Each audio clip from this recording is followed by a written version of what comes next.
especially now. So gold is, They don't exist anymore. first item on thing. Okay, what else? What's expensive?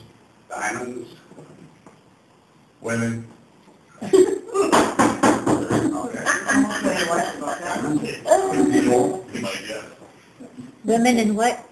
That falls? Women is under people. Okay. What else comes to mind for people when you think expensive? Trump. Trump. But Yeah. Donald Trump. I was going to say, I Bill don't know Gates, what's her Bill name, but I Gates. couldn't think of her name. Spa. Marcos? Spa. Yeah, with all her shoes. Spa. Masseuse. Massage. Oh, massage. It's true, it is. Okay. Royalty? Good one. For places, Ritz-Carlton. Ritz-Carlton. Okay. Paris. Paris. More. Big places, things. Vegas. Places. On Italian Riviera. Riviera. Charter. More people. Let's try to get 10 under each category, or at least you're going to want to do that when you do this on your own. Charter flight. Okay. Are you going to do miscellaneous? Las Vegas. Can be expensive. Yeah, we have Las Vegas on there. Monte Carlo. We have Monte Carlo. J. Paul Getty. J. Paul Getty. Okay. Howard Hughes. Howard Hughes. Lear Jets. Jets. Okay. More. People, places, things. Antiques. Antiques. Hospitals. Wood.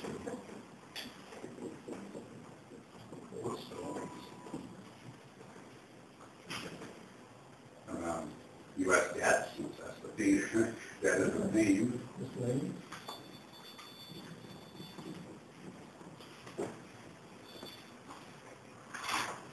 Okay, Bill Gates. Bill Gates. Warren Buffett. Warren Buffett, definitely.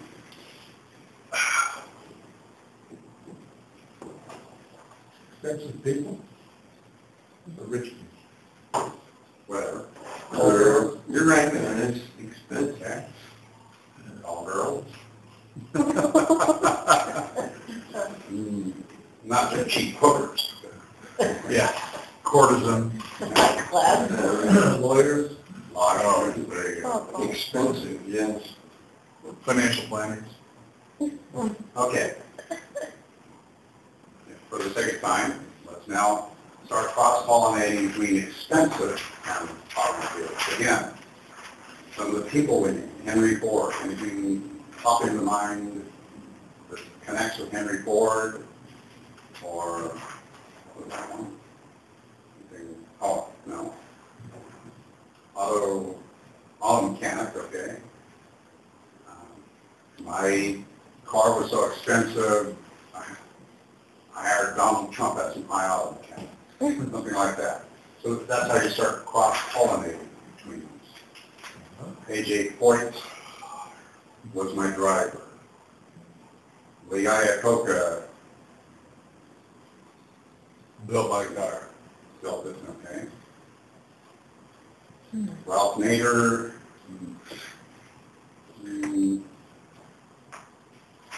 nothing comes to mind.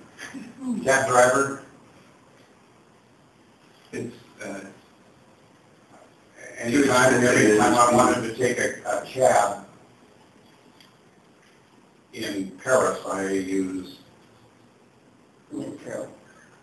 J. Paul Getty as my cab driver, or he came as the driver, something like that. So you're getting the concept of cross-pollinating the lists. You can do this for anything, whatever your topic is. You just make these association lists. One is the topic, and then multiple traits about that topic and make lists about the trait, and then start looking at the two and see what comes together. And that's how professional comedy writers now write their comedy, write their humor. Or if somebody called up John Cantu and Associates and asked, I've got to be on Johnny's show in 1 week, Johnny Carson, and he likes my material, but too much of it's dirty. He can only use 3 minutes of it, and I need 7 more minutes. And this is what they do. And whatever the topics are he wants to talk about, he creates the association lists and starts putting them together. I always had the image of the Dick Van Dyke Show, the 3 Dick Van Dyke. That was so great. Maury Amsterdam and Rosemary, all sitting there bouncing ideas off of each other. But you don't have to have a team doing it. You can do it by yourself. You can just start cross-pollinating with these lists and you'll come up with good ideas. These are the roughs on them. Then you have to go through and refine it to make it as funny as you can. The thing that John always said about jokes or humor is funny isn't the measurement stick, because what's funny to Hope is not the same thing as funny to Gurpreet and all. But is the joke valid? Do the two connect? The two ideas you put together, does it make sense the way you did it? That is what makes it humor. And you usually don't get everyone in the audience laughing at anything. In fact, I've learned that laughter comes in 3 waves. Some people get it instantly, some people it takes a moment, and then when the 3rd wave starts, that's usually people that didn't get it, but they see everyone else laughing, so it must be funny. But you're not going to measure it by funny. You're going to measure it by, does that make sense? And does it trick the mind that you didn't see it coming that way? That's the best part. Yeah. There are other kinds of humor that he does in his workshops. You can learn a lot of them on John Cantu, I think it is .com, humormall.com. There's a lot of things on workshops, and including John Cantu's. They did a full transcript of his workshop, several hours long workshop. A lot more than I'm giving here on that. But you can read through the transcript and see how useful this is. It's johncantu.com. And what is? Humormall.com. How do you spell Humormall? Humormall. How do you spell Cantu? Cantu. Okay. You can. Tricky one. Yeah. Now, that was his name. And he was a Toastmaster. Patricia Fripp was his coach, mentor in speaking. He was mentor and coach, as the introduction said, to Robin Williams, Paul Poundstone, Dana Carvey. He had a lot of people who he helped bring into the humor world. And he was aware that all people are humorous.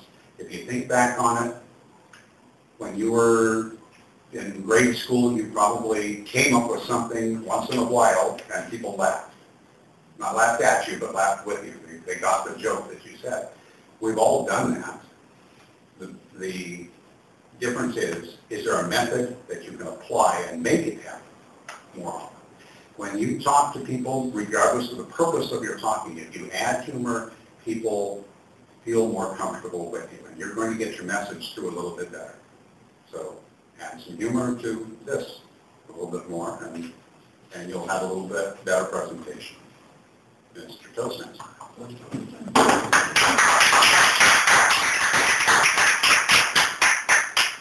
Thank you very much, Ken.